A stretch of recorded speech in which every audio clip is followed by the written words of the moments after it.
So, we're going to talk about the creation of the Yukon and how Little White Mouse and Chobetsu were treated by Wargaming and all the miscommunication there.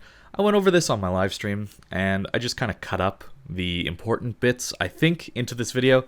It's still a pretty long video, but there's quite a bit to go over, and I think it's important to really read through both sides, both what Chobetsu and Little White Mouse have to say, as well as Wargaming and their apology. Give both sides the light that they deserve, and not to be super biased about things. So if you want to read this article yourself, the link will be in the description down below, as well as a link to my second channel where the unedited version of this stream highlight will be uploaded, and you can get the full long reaction and thoughts about this whole thing. So this is a different type of content than I normally do. It's kind of drama, and I don't really want to focus on drama stuff, but a lot of people wondered what my thoughts were on this and why I didn't cover it in my Yukon review. And so I think it was important to take a look and address this and just give you my thoughts on it. So let's get into it. February 2020, they were approached by some Wargaming North America, someone at the Wargaming North America office, and offered us a chance to design a Canadian ship for the game. So that's in February 2020. That's a long time ago already. That is a very long time ago.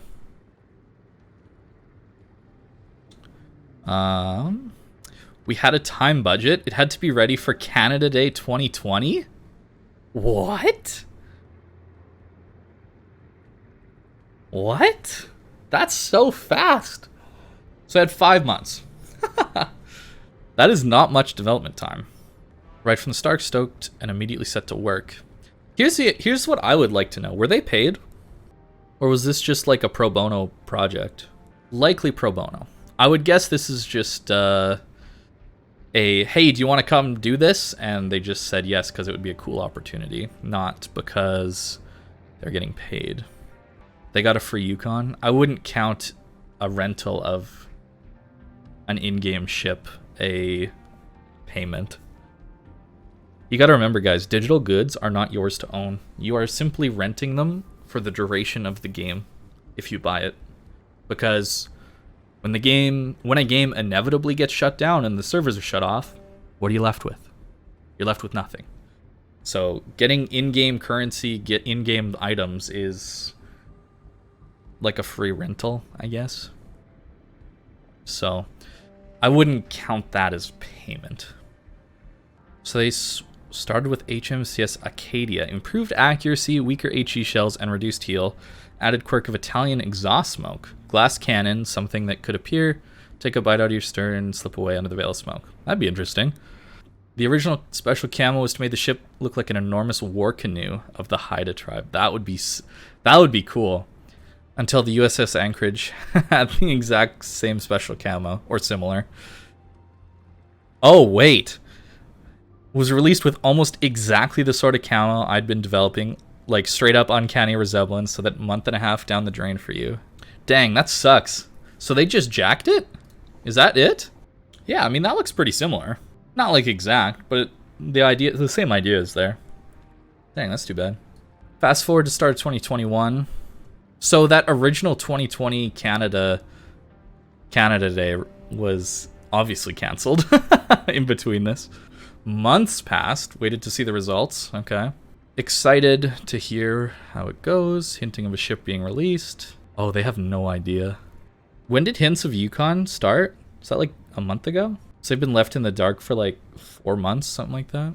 And then Wargaming arrived with each successive changelog, the ship lost another element that made it worth looking into. The smile faded from our faces as the fun tax was applied. Does that mean literally everything that Chobetsu did was thrown in the garbage can? She designed logos, she designed camo types, and none of them made it to the game. Shit. That sucks.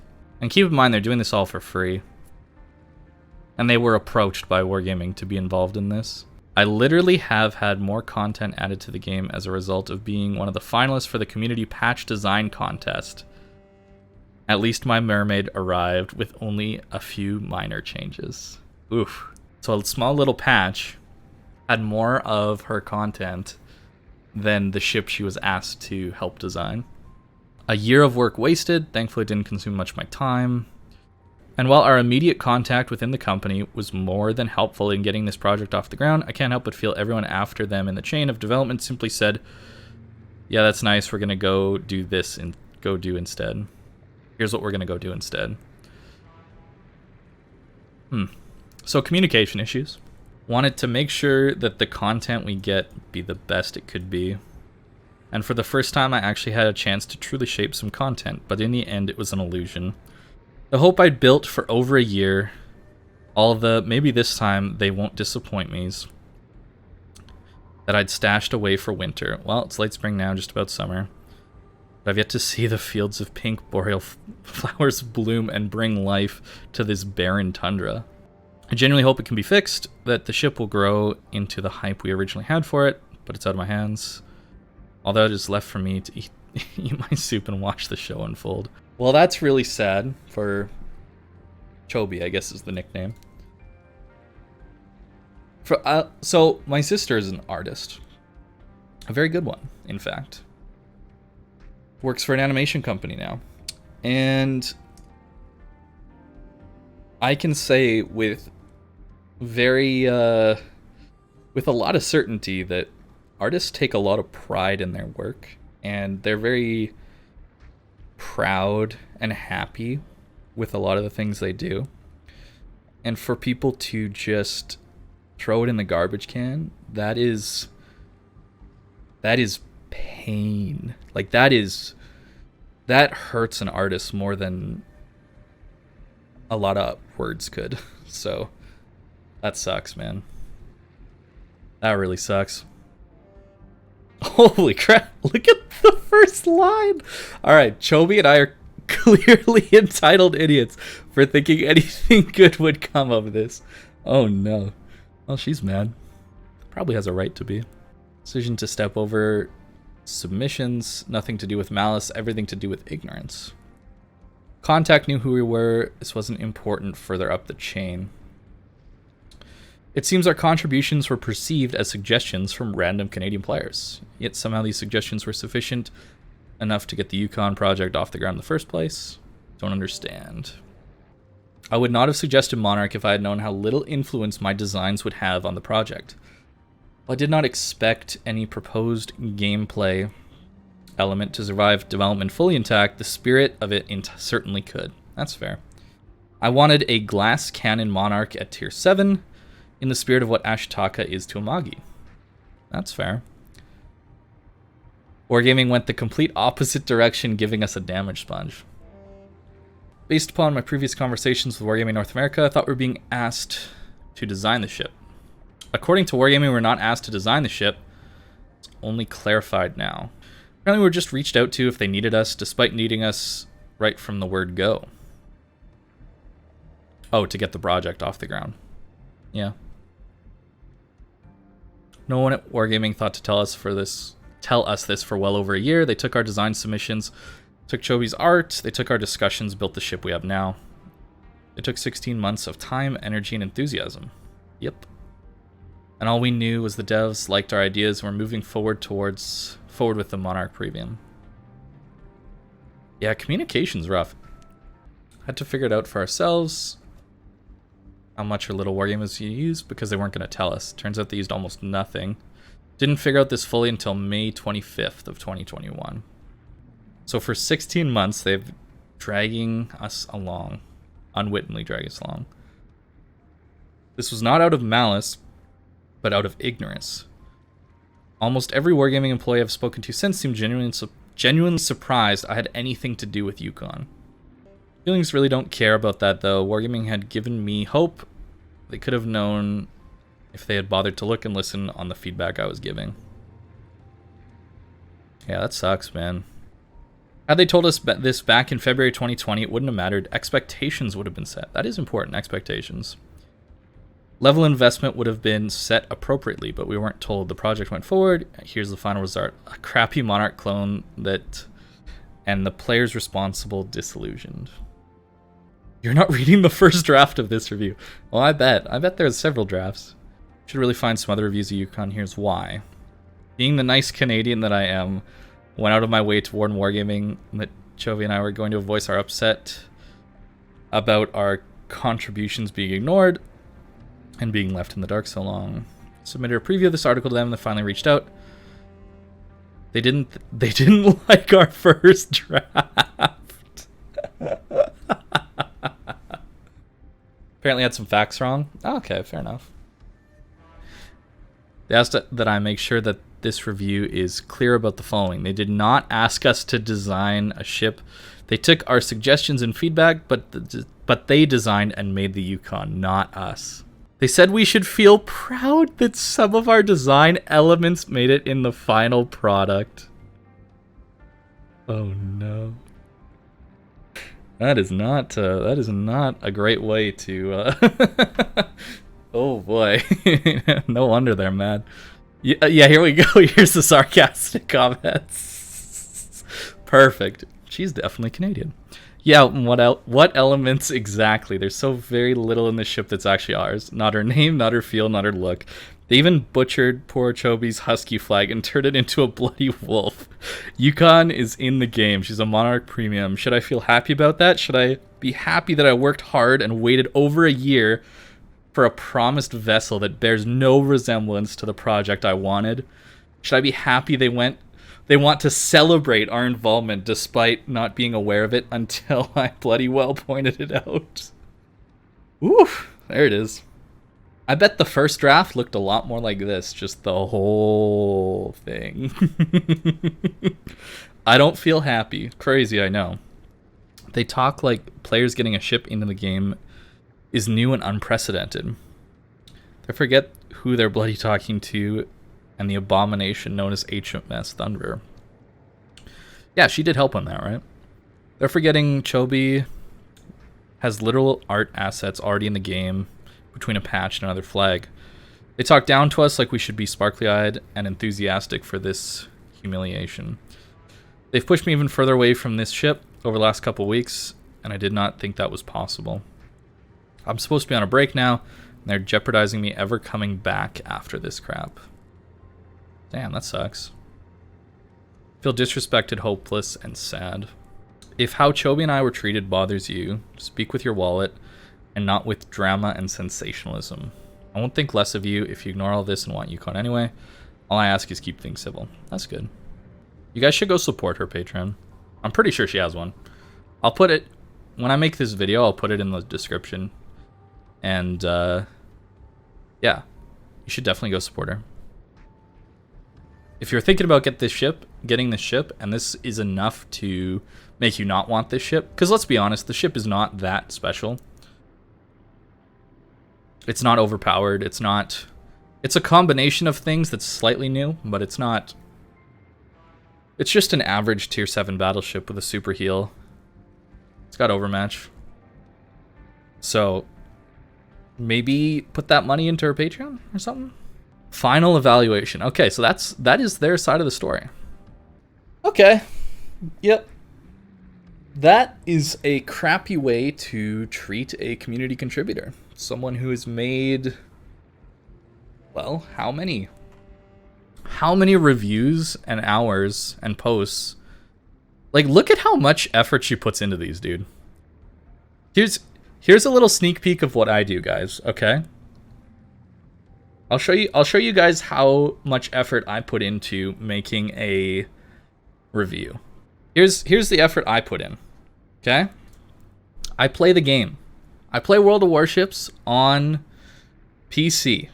Alright? I stream it because I don't really play this game off stream that much. When I get a good game, I push Alt-Z and I save the last 20 minutes. I pull that footage into a project and then into a timeline. That footage, then I take the interesting bits. I think I used this full... Yeah, I used this full game because it was a good game. And then I take a couple little examples of other games that I had that illustrates my point. And then this green bit is my voiceover recording it. And then I give you my captain build. That's it. All right? This is like maybe an hour of work. And then compare that with this. All right? How long do you think this takes?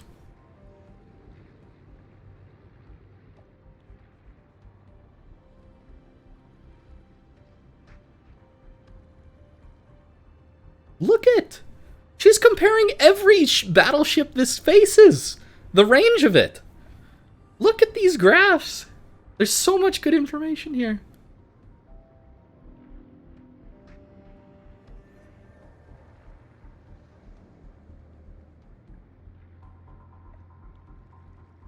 Dude, it just keeps going. All right. There. And that's where their story starts. That's a lot. That's a lot more work than I do. Props to her, honestly, for putting all this effort in. Look at how many reviews she has, dude. Look at how many ship reviews she has. And they're all that detailed.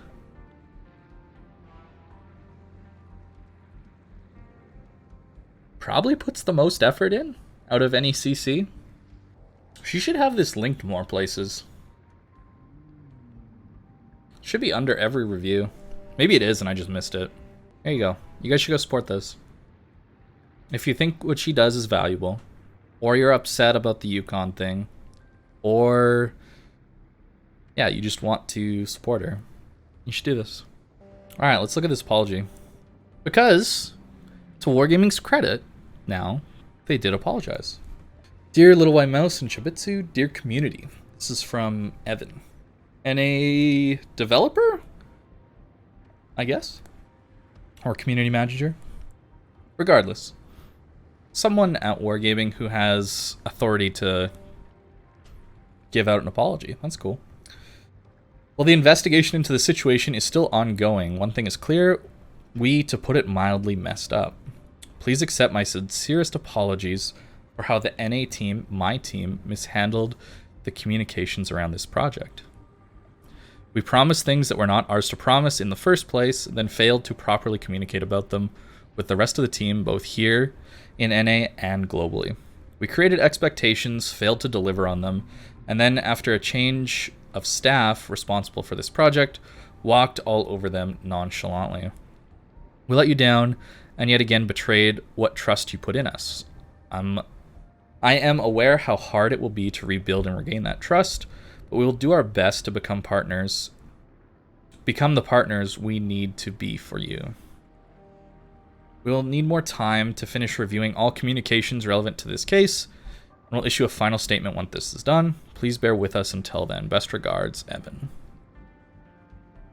Regional Publishing Director, WoW's NA. So he's in charge of NA. Neat. That's a pretty good apology. So, here's my thoughts based on looking at this. That sucks, bro. That sucks, bro. Oh my goodness. Oh no. Wargaming historically has never been good at communication. And this is just more proof that they're really, really bad at communication. While it should be expected that Wargaming is going to be bad at communication, getting the opportunity to help design a new ship and be a part of the development process is hard to ignore. As someone who's played the game since 2016, or 2015, sorry, when it went into open beta, I didn't actually pay for closed beta. That would be awesome to be involved with this, with the development of this game and help shape it into something cool and unique and interesting. I think that would be awesome. And that would be an opportunity that would be hard to ignore. And I only have played the game. What about somebody who's been working on reviews for that long, right? So I think it's totally fair that both Mouse and Chobi got really excited and got really into this. I think that is a normal reaction. It's really, really, really sad how Wargaming handled this. It's really, really sad to me how Wargaming handled this. And unfortunately, it just further amplifies the message that Wargaming doesn't really care about what the players think and what community contributors think, and they will just do whatever they want to in the safest, fastest possible way to make money. I don't think that's everyone at Wargaming, but there has been a trend of small to big scenarios coming up like this, where it seems like Wargaming is just trying to get as much money as they possibly can in the shortest amount of time possible. The long history of scenarios where that seems to be the case. We don't really know what's going on inside of Wargaming. So when scenarios like this come out where there is bad communication, it's very easy to just jump on the bandwagon of hating Wargaming. And they apologized, right? They did apologize. I think it was a horrible thing that they did to lead them along for a year and a half, right? And worst of all, not pay them for their time. Not paying someone for their time. I was talking to my mom, who's a graphic designer, the other day. And we were just talking about payment and art and how an artist gets paid for their art and how the design process goes in graphic design, right? Because you have clients, and those clients have ideas of what they need and want for a logo or a website.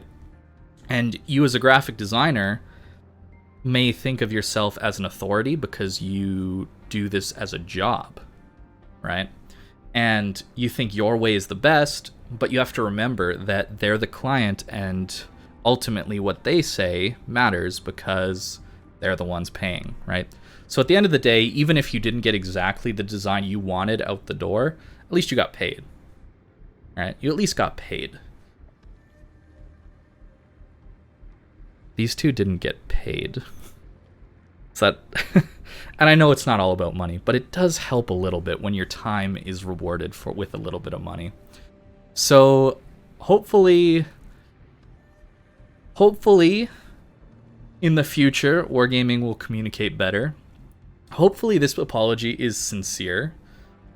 Hopefully miscommunication between North American, European, Russian, Southeast Asia community offices and branches is better. Hopefully there's a more consistent, helpful tone from Wargaming. Hopefully the future is going to get better, but it's hard to stop the momentum that this game already has. I was thinking about this, and I was thinking, is it just that negativity gets more clicks and gets more likes? Is negativity just the way we're more conditioned to like and believe and watch negative videos, negative content, negative articles? And that's why there's a lot of negativity in the community towards Wargaming. And I was thinking about that, and I don't think it's all to do with negativity. I think it has everything to do with community perception. So whatever the community is thinking, if you make a video or you write a post or you say something on Reddit that is in line with what the community thinks, you're going to get more views and you're going to get more likes on that content, because people want their feelings that they're currently feeling to be validated by someone else. So I don't think it's necessarily positive or negative. I think it has to do with people wanting their feelings to be validated by someone else. And unfortunately, the way that works is it's just an infinite feedback loop, gaining more and more momentum. So if you start out positive, like I would say World of Warships did back in the day, people create more positive content, which will get more views, and therefore inspire people to create more positive content and more and more and more.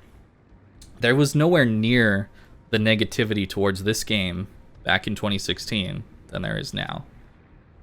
And unfortunately, the positive momentum this game had back in the day when it started, people were generally excited about the game and wanted to learn about it, and were happy to play it. That momentum is shifted to be very negative. The community's thoughts about Wargaming are very negative, and honestly, with good reason. There's a lot of stuff they've done that's been not very good towards the community, and their their goal is to just make more money at the expense of players. So in closing, with this whole situation with the Yukon, I think it's great that Wargaming apologized. Getting an apology out of Wargaming is difficult. All right?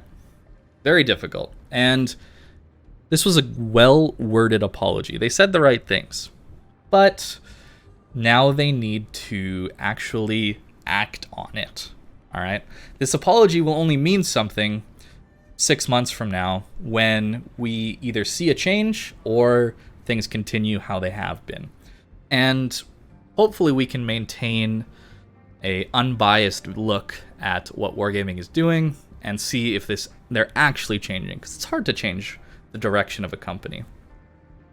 For Little White Mouse and her friend Chobi, honestly, that just sucks, and they have every right to be upset.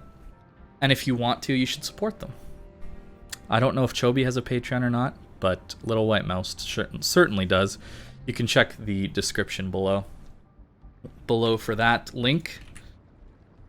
And for me personally, because you're on my channel, and I appreciate you watching this video, and my thoughts on this whole situation, for me personally, the reason I didn't mention how Wargaming handled the creation of it with Little White Mouse, the reason is because, again, I purposefully, intentionally ignore others' reviews of ships to get an unbiased look at a ship. I want to form my own opinion. I intentionally ignored her review, not out of malice, but because I wanted to give an honest, real opinion that is my own and not influenced by anybody else. So that's it. Thank you guys for watching. Please don't spread hate because of this video. Really no point in hating on Evan or any other real individual at Wargaming. It's likely decisions were made based on higher-ups and managers that we have no idea who they are. And these people are just doing their job. It's unlikely that Evan was personally responsible for everything that happened. He's the guy that was told to go make an apology about it. So no need to go on a witch hunt.